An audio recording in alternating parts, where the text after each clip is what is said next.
Oke ya, Assalamualaikum warahmatullahi wabarakatuh. Ya, pagi ini kita coba untuk mulai pembelajaran lewat daring ya, dengan menggunakan aplikasi Zoom. Untuk hari ini kita akan membahas materi tentang tata surya, terutama tentang planet dan komet. Nanti akan Bapak tampilkan slide, ya silakan kalian perhatikan untuk slide-nya, kemudian simak baik-baik penjelasannya. Untuk tugas yang nanti akan ada yang diberikan nanti akan Bapak berikan setelah pembelajaran berakhir.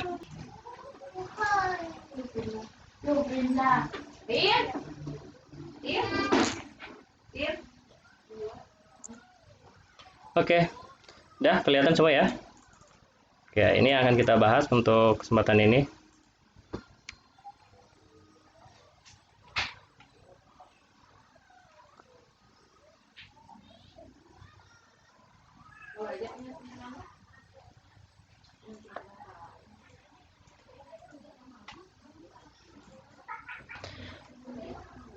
Ya, yang akan kita bahas di sini adalah tentang benda langit. Ya, benda langit itu merupakan benda alami yang terdapat di luar atmosfer bumi. Nah, kalau misalkan ini bumi, ya di luar dari bumi ini, ya, nah disitulah tersusun dari benda-benda langit yang ada. Nah, salah satu benda langit yang paling besar yang ada di tata surya kita yaitu bintang. Nah, bintang yang kita kenal dalam tata surya kita ini disebut sebagai matahari. Nah, bintang atau matahari yang ada di tata surya kita ini sebetulnya terdiri atau terbentuk dari gas dan debu yang sebagian besar ini tersusun dari gas hidrogen. Dan ini merupakan benda yang ada di tata surya yang sangat panas dan melepaskan sejumlah besar energinya berupa panas dan cahaya. Makanya kalau misalkan kita perhatikan ya, siang hari itu terlihat cahaya matahari walaupun jaraknya sampai beribu-ribu kilometer. Nah, disinilah ya yang kita perhatikan bahwa matahari itu merupakan sebuah bintang ya, karena dia menghasilkan cahaya. Kemudian kala hidupnya itu bisa mencapai 10 miliar tahun. Ya, jadi matahari itu umurnya sudah sangat tua sebetulnya. Dari mulai alam semesta tata surya terbentuk, nah matahari sudah ada. Jadi usianya itu bisa sampai miliaran tahun. Kemudian ini jaraknya sangat jauh dari bumi. Jadi bintang yang paling dekat dengan ya ini jaraknya kisaran 23,5 triliun kilometer. Kamu bayangin ya, 23,5 triliun kilometer. Ya, kilometer aja udah jauh, apalagi hitungannya triliun. Nah, kemudian matahari ini merupakan sebuah bintang yang berukurannya sedang. Jadi matahari ini kalau kita lihat di dalam tata surya itu merupakan bintang yang paling besar dalam tata surya, tapi sebetulnya itu baru ukuran yang sedang saja. Ya, masih banyak bintang-bintang yang ukurannya bahkan jauh lebih dari ukuran matahari. Oke, nah ini satu ya. Jadi untuk benda langit ya, yang pertama itu bintang, yaitu matahari.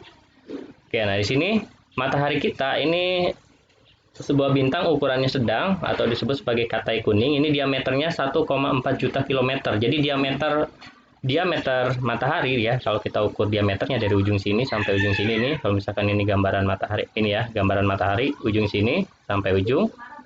Nah, ini diameternya itu sekitar 1,4 juta kilometer. Ya.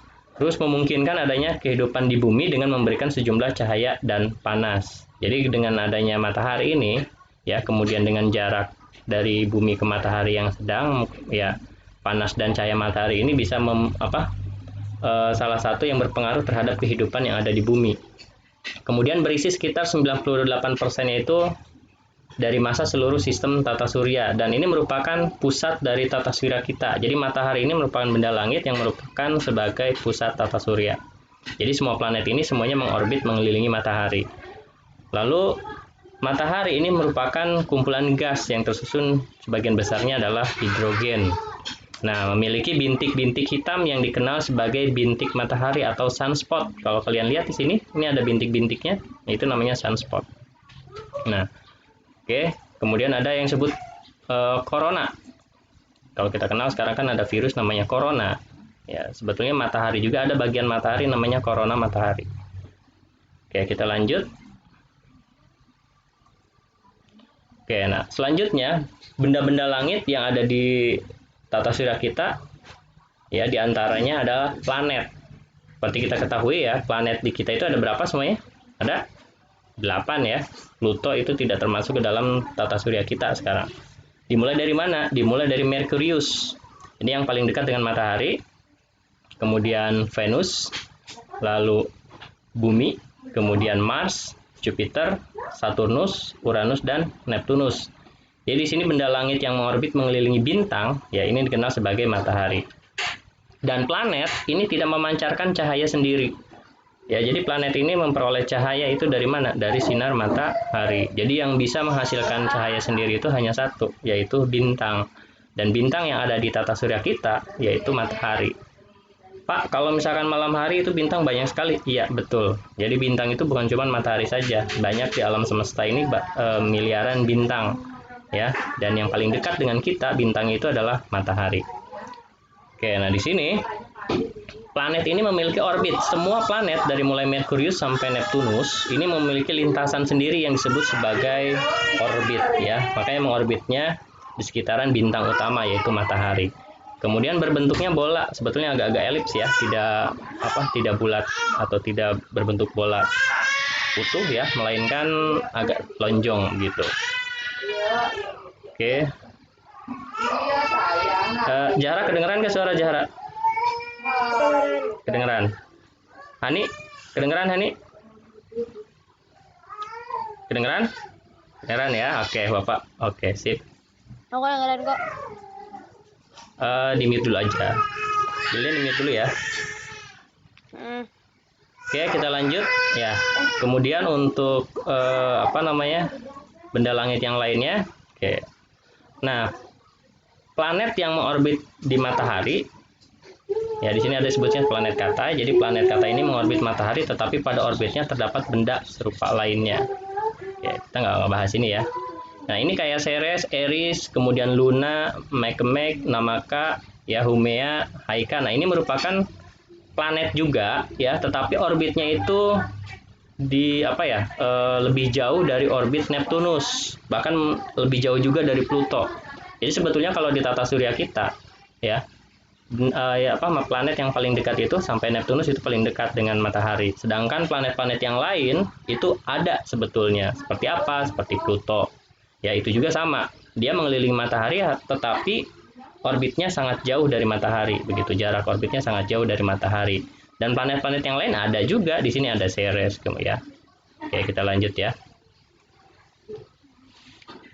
Oke, nah, kemudian yang kedua, yang selanjutnya itu asteroid. Nah, asteroid ini merupakan benda langit berukuran kecil. Ya, biasanya bentuknya berupa batuan dan logam. Ya, jadi di dalam batuan-batuan asteroid itu terdiri dari unsur-unsur logam. Ya, jadi unsur-unsur logamnya ada. Jadi bukan cuma batu saja, tetapi di dalam asteroid itu tergandung juga unsur logam. Nah, ukurannya ini bisa berukuran kurang dari 1000 km. Ya, dan asteroid ini memiliki ya, kadang disebut sebagai planet minor. Nah, sebagian besar berada pada sabuk asteroid ya, antara orbit Mars dan Jupiter. Jadi di antara planet Mars dan planet Jupiter itu ada yang disebut sebagai sabuk asteroid. Nah, sabuk asteroid ini ya, di dalam sabuk tersebut terdiri dari jutaan bahkan mungkin miliaran asteroid yang ada di sana, dan sebagian memiliki orbit dekat dengan bumi. Artinya mereka memiliki lintasan ya. Asteroid ini punya lintasannya.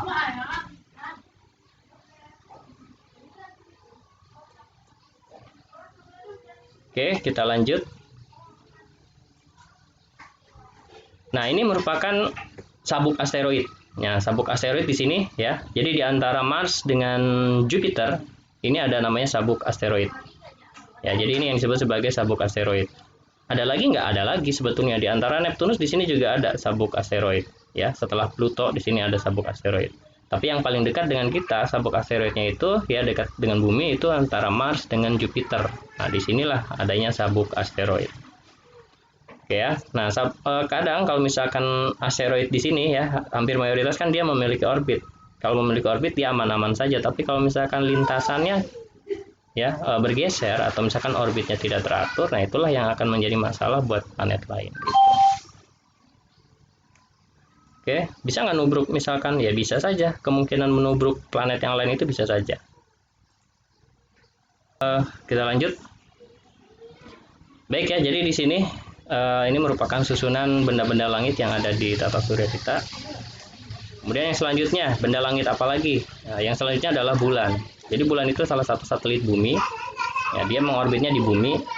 Seperti yang kemarin Bapak sudah memberikan tugas bahwa bukan hanya bumi saja yang memiliki satelit, tetapi planet-planet lain juga memiliki satelit. Bahkan yang jumlahnya ada yang sampai 64 ya kalau nggak salah, 64 satelit. Itu banyak sekali dan sebagian besar itu belum dinamai ya, hanya beberapa bagian saja atau hanya beberapa satelit saja yang dinamai.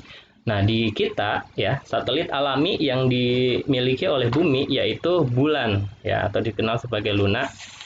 Kemudian untuk satelit-satelit yang lain ada juga ya, makanya dikenalnya sebagai satelit buatan. Jadi satelit ini dibagi menjadi dua, yaitu alami dan buatan. Alami itu terbentuk secara alami oleh alam. Ya, sedangkan buatan itu yang mengorbit di sekitaran bumi dan dibuat oleh manusia. Contohnya apa? Satelit untuk telekomunikasi, ya, kemudian satelit untuk melihat bentang alam. Nah, itu biasanya satelit yang dibuat oleh manusia. Oke, sekarang kita akan membahas bulan. Nah, bulan ini dia mengorbit sekitaran bumi, kemudian diameternya sudah ada ya, mengakibatkan apa? Pasang surut. Oke, ya, kita tidak akan membahas terlalu lebih tentang bulan. Oke, kemudian nah, ini yang akan kita bahas nih, komet. Ada yang dikenal dengan komet dan meteor. Awas ya, antara komet dan meteor itu berbeda. Jadi komet dan meteor itu berbeda. Bedanya dari mana? Ya, kalau misalkan komet itu terdiri dari es, debu, dan gas ya. Terdiri dari es, debu, dan gas. Sedangkan untuk meteor itu merupakan batuan ya, batuan yang masuk atau yang ada di sekitaran bumi bahkan sampai ke permukaan bumi. Itu namanya meteor. Ya, jadi harus bisa dibedakan antara komet dan meteor. Oke, yang pertama kita bahas tentang komet. Ini hanya terdiri dari susunan es, debu, dan gas. Komet ini bisa bergerak dengan kecepatan 100.000 km per jam. Dan dia memiliki inti, kemudian koma, dan ekor. Ingat, di sini ada ekornya nih. Kalau kalian lihat di sini ya, ini ekornya. Dan ekornya akan selalu berlawanan arah dengan matahari. Jadi kalau matahari di sini nih, dia ekornya akan berlawanan, tidak akan berada mengarah ke matahari, selalu akan mengarah ke berlawanan dengan arah matahari. Nah, ekor ini ya, ekor ion ini selalu menjauhi matahari. Jadi akan selalu menjauhi matahari. Ya, nah ini sifat dari komet. Jadi ekornya ini akan menjauhi matahari. Begitu. Ya, kita lanjut.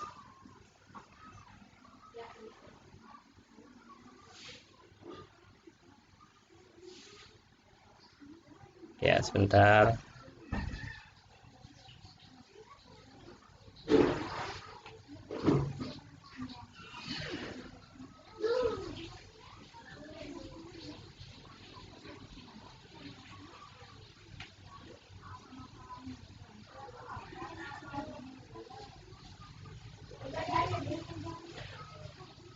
Oke, nah itu ya tadi yang kita bahas tentang komet. Nah, sekarang kita lihat bentuk-bentuk komet.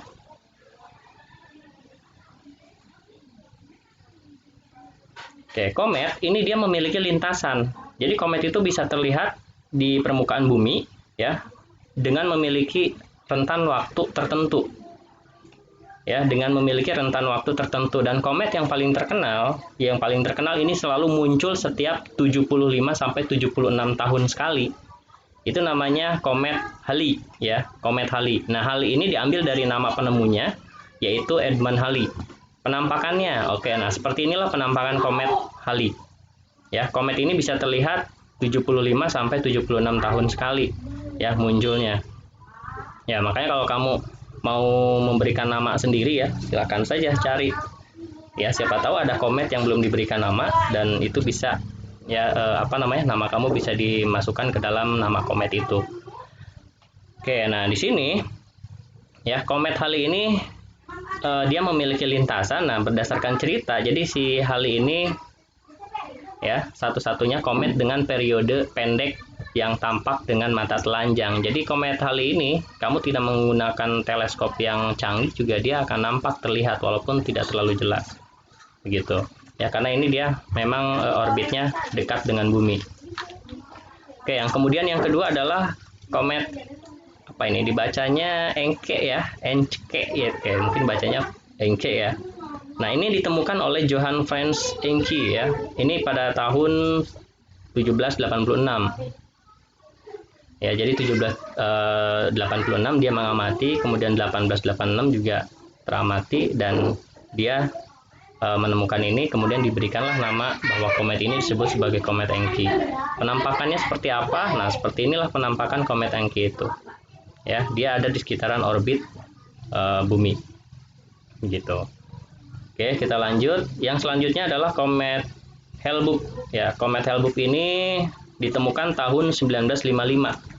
Ya, ditemukan tahun 1955 ya, 23 Juli. Kalau yang tadi itu ditemukannya dulu ya pada abad 19 mungkin ya, pada abad 17, 19 ditemukannya dulu. Kalau yang ini komet Hale-Bopp ini ditemukan tahun 1955.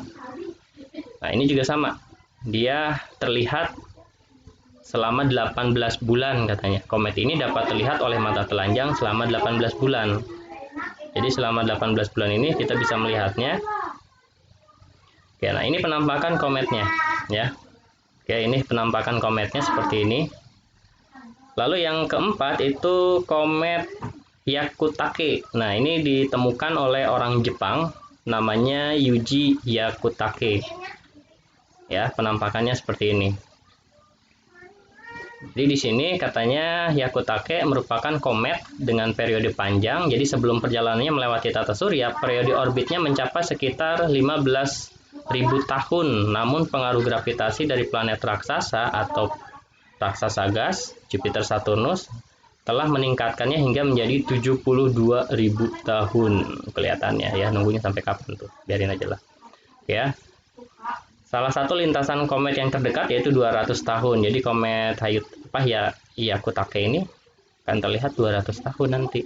Ditemukannya kapan? Ini ditemukannya tahun 1996.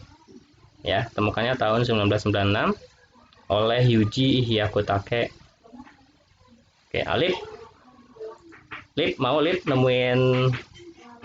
nemuin ini apa? Komet Lip. Siapa tahu nanti ada komet Alip. Siapa tahu nanti ada komet Alip namanya. Oke ya, kita lanjut. Komet yang selanjutnya adalah komet Lulin. Nah, ini ditemukan oleh seorang astronom namanya Li Chi-seng ya, Li Chi-seng. Ya, namanya Li Chi-seng tahun 2007. Berarti baru ya, tahun 2007, dan ditemukannya di Observatorium Lulin di Nantou, Taiwan. Jadi nama Lulin ini diambil dari nama observatoriumnya, namanya Lulin. Ya, penampakannya. Nah, ini katanya sih salah satu komet yang paling indah. Warnanya hijau. Kalau yang lain itu warnanya putih seperti gas-gas biasa. Nah, kalau komet Lulin ini katanya warnanya hijau. Begitu. Tahun diketemukan 2007. Bentar, ini lintasannya ya nggak dijelaskan ya, lintasannya kapan. Mungkin kalian nanti bisa cari informasi tentang komet Lulin. Nah, kemudian komet yang keenam yaitu komet Ikea-Seki ya. Komet Ikea-Seki ini ditemukan oleh dua astronom Jepang namanya Kaoru Ikea dan Tsutomu Seki. Jadi disebutnya Ikea-Seki. Ya, ini ditemukannya tahun objek teleskop samar tahun 1965. Jadi 1965 ini udah kelihatan begitu. Udah mulai kelihatan ya. Lalu komet ini atau komet Ikea-Seki ini selalu diidentikan dengan sebuah ramalan-ramalan tentang bencana, konon katanya seperti itu, antara iya dan tidak ya. Nah, ini penampakan komet Ikea-Seki. Jadi seperti ini, kalau kita lihat ya bentuknya sama, semuanya memiliki ekor semuanya ya, punya lintasan, memiliki ekor. Dan komet Ikea-Seki ini konon katanya setiap kali dia datang itu pertandanya kurang baik begitu. Ya, itu hanya sebatas mitos sebetulnya ya. Nah, di sini munculnya katanya di sini pernah nih.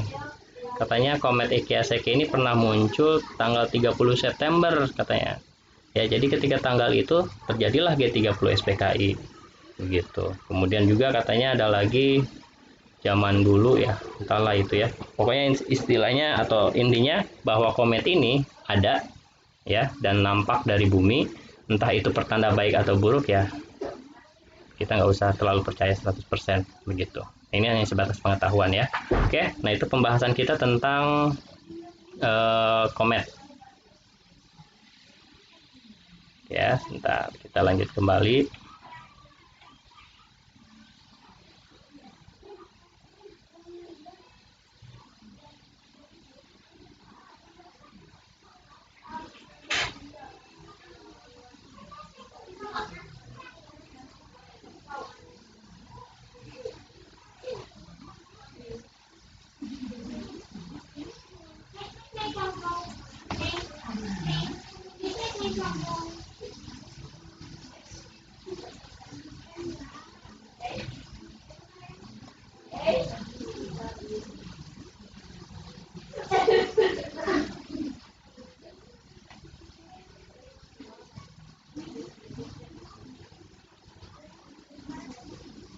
Oke ya, kita lanjut.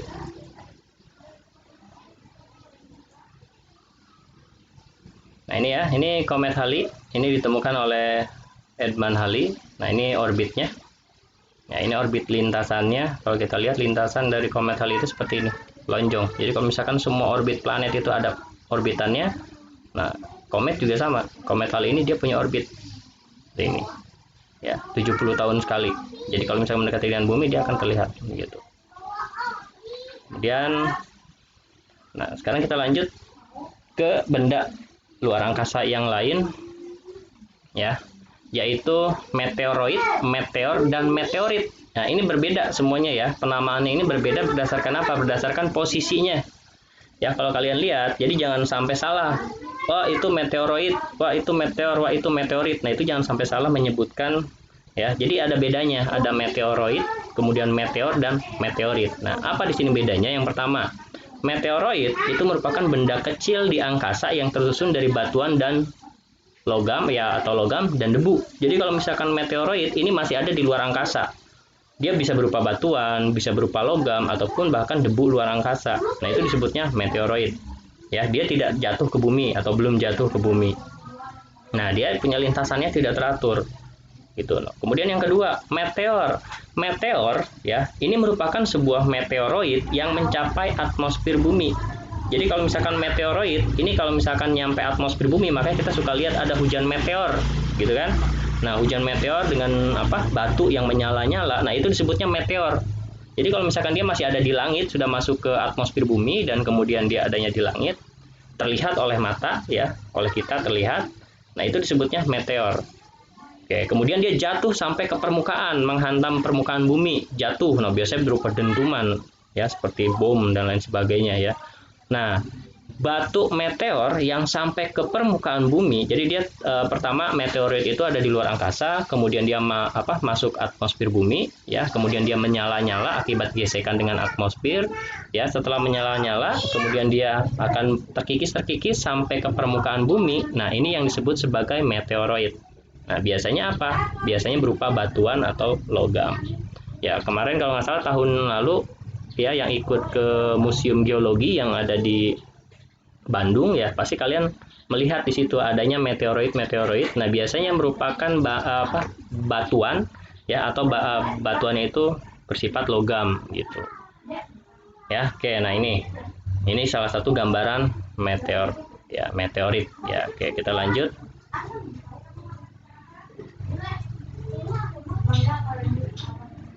Nah, ini meteoroid. Meteoroid itu ada di mana? Ada di luar ya, ada di luar angkasa. Begitu. Dia banyak, kalau di luar angkasa itu banyak sekali. Mungkin saja dia juga bisa menghujam atau bisa sampai menubruk planet-planet yang lain, bukan hanya bumi saja. Oke. Kemudian ada yang dikenal sebagai istilah hujan meteor. Nah, ini hujan meteor ya. Hujan meteor ini ketika banyaknya meteor masuk ke atmosfer bumi. Jadi biasanya kalau meteor itu masuk ke buminya itu lebih dari satu, ya, lebih dari satu, maka dikenal sebagai hujan meteor. Jadi di langitnya itu bercahaya, gitu. Nah, ukurannya meteornya rata-rata dalam peristiwa hujan meteor ini adalah seukuran butiran pasir. Jadi kamu bayangin aja seukuran butiran pasir, kemudian dia bisa nampak dari permukaan dari langit itu seolah-olah menimbulkan api, percikan api. Itu segede apa? Segede pasir. Itu gimana kalau misalkan segede segede mobil ya, bisa menyebabkan bencana begitu. Oke, kemudian di sini meteor ini sebenarnya adalah sisa materi komet yang tertinggal pada lintasan yang berpotongan dengan orbit bumi. Nah, ini bisa saja ya bahwa apa namanya, meteor meteor ini bisa saja memang sisa dari materi komet atau mungkin ya bisa saja meteorit yang lain begitu. Ya, oke. Nah, mungkin itu saja pembahasan dari hujan meteor pembahasan kita pada kali ini. Sekarang kita lihat ya sebelum ini deh, ada yang mau bertanya nggak? Ya, sebelum Bapak akhiri slide-nya. Oke, silakan Bapak mute semuanya. Ada yang mau bertanya? Yang mau bertanya silakan di unmute aja.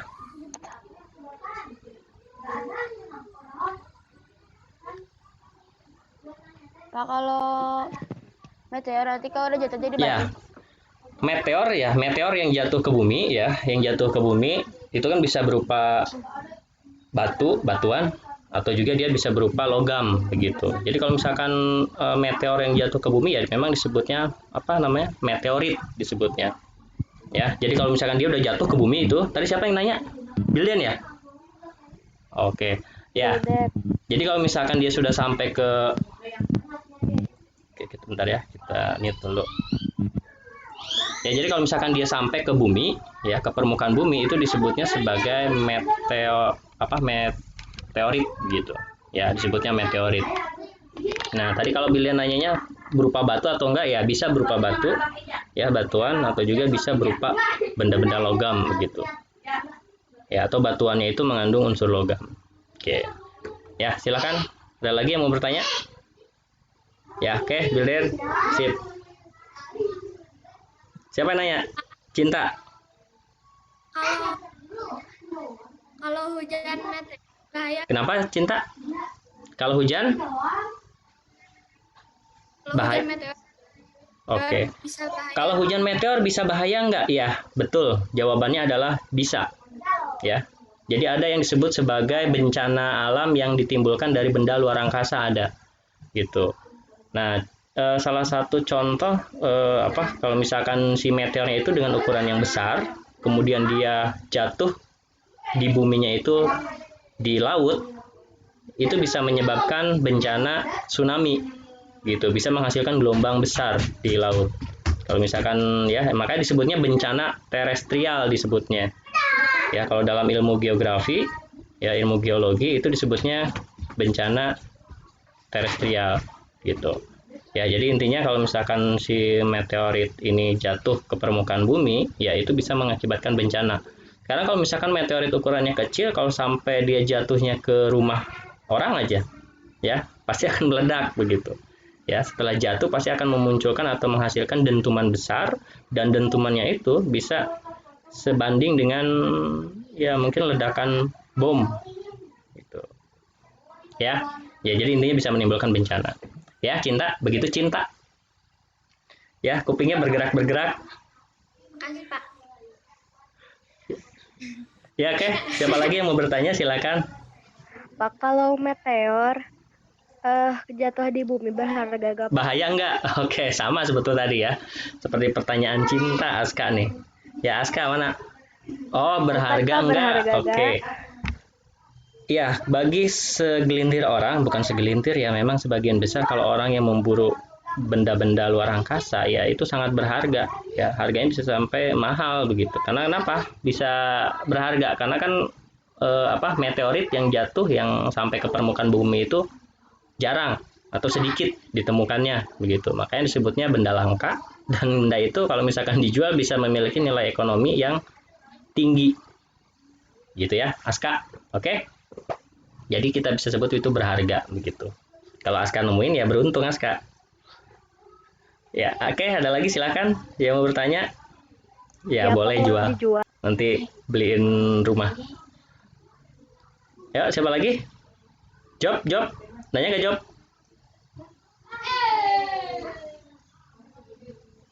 Ada lagi yang mau bertanya? Tidak ada?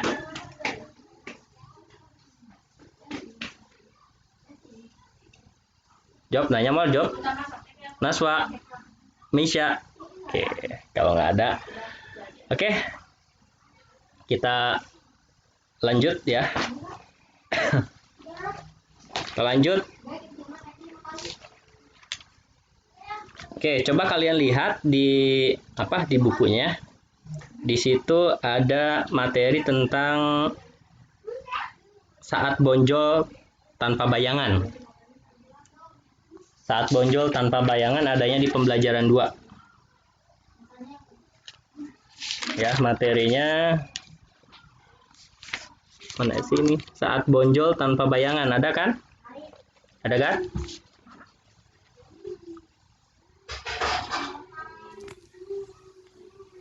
Oke. Coba kalian lihat di sini saat bonjol tanpa bayangan ya. Ini merupakan salah satu cerita fiksi katanya. Ini sebetulnya bukan fiksi ya, ini non fiksi sebetulnya. Kenapa? Karena ini bukan rekaan. Tapi kalau misalkan ini kaitannya dengan cerpen ya, ini bisa disebut sebagai fiksi.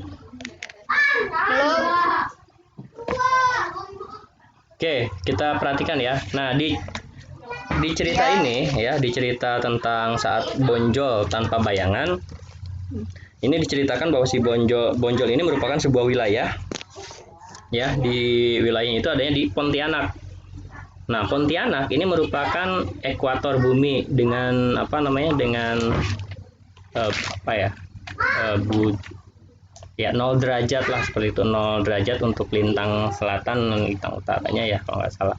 Nah, makanya disebut sebagai garis ekuator dan titik nolnya di situ. Nah, makanya ketika siang hari ya, ini bagian wilayah bonjol ini tidak memiliki bayangan begitu. Kenapa? Karena posisi mataharinya betul-betul tepat pada titik nol. Jadi pas di tengah-tengah. Ya, sehingga apa? Sehingga tidak bayangannya itu tidak terlihat begitu, tidak terlihat seperti kita yang ada di wilayah-wilayah yang tidak di pas tengah garis khatulistiwa gitu. Oke, kemudian ya di daerah bonjol di sini juga dibuat sebuah tugu ya, tugu ekuator bonjol namanya. Itu untuk apa? Untuk menandakan bahwa di tempat tersebut merupakan tempat dengan garis ekuator 0 kalau gitu ya, sebagai pusatnya. Nah, tepatnya di mana di sini? Nah, tugunya ini berada di Bukit Tinggi Lubuk Sikaping ya, kota Bukit Tinggi. Yalah, yang baca aja di situ. Oke, untuk tugasnya ya, untuk tugas kalian ke depan. Oke, sebentar, ada pertanyaan katanya apa ini? Oh, Rafling ada suaranya. Oke. Kalian ini Bapak unmute. Ada yang mau ditanyakan nggak untuk pembahasan tema 9 subtema 3 pembelajaran 2? Ada yang mau ditanyakan?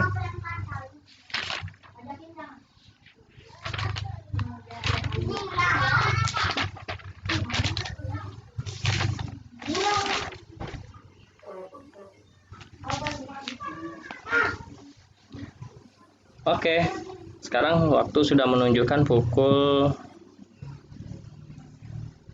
jam berapa? Jam 10 ya? Oke, bentar dulu.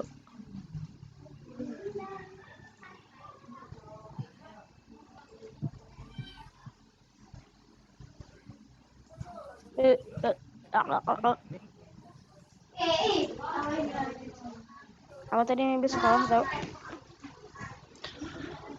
Oke, ya karena sudah jam 10 nih ya, kita akhiri untuk sesi ini. Sebelum Bapak akhiri, bagaimana kalian kondisinya? Sehat semuanya? Sehat. Sehat semua? Pak, Siapa? Bilden? Siapa yang mimpi sekolah? Bilden mimpi sekolah?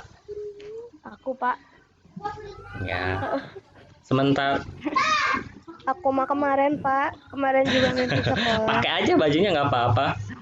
Aku mimpi Kalau sekolah pakai bahasa Arab. Ya, pokoknya selama masa selama masa di rumah atau belajar di rumah ini ya kalian tetap jaga kesehatan, oke? Jangan sampai sakit. Kemudian jangan sering-sering keluar kalau misalkan tidak diperlukan.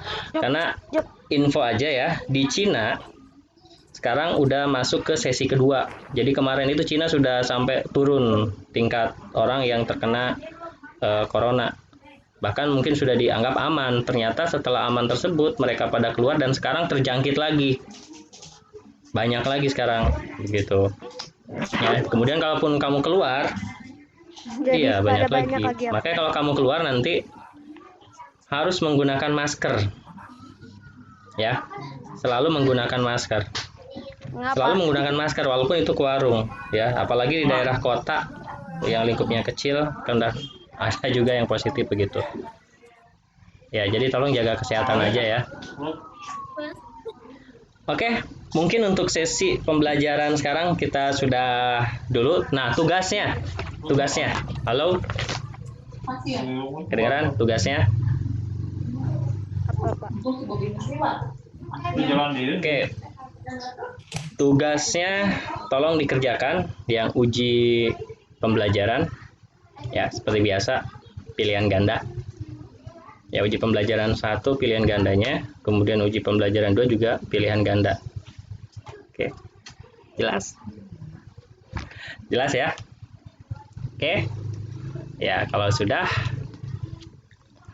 sudah mungkin sesinya sampai di sini dulu. Ya, kalaupun nanti akan ada sesi Zoom lagi, nanti Bapak informasikan di grup. Oke. Salam sehat semuanya ya, tetap jaga kesehatan. Oke, see you later. Oke, Ya Pak. wassalamualaikum warahmatullahi wabarakatuh. Bye bye.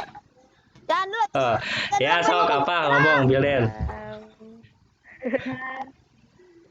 Apa cerita? Cerita boleh. Besok kita sesi cerita ya. Besok kita sesi cerita. Oke, gitu aja. Bapak Eri, wassalamualaikum warahmatullahi wabarakatuh. Waalaikumsalam warahmatullahi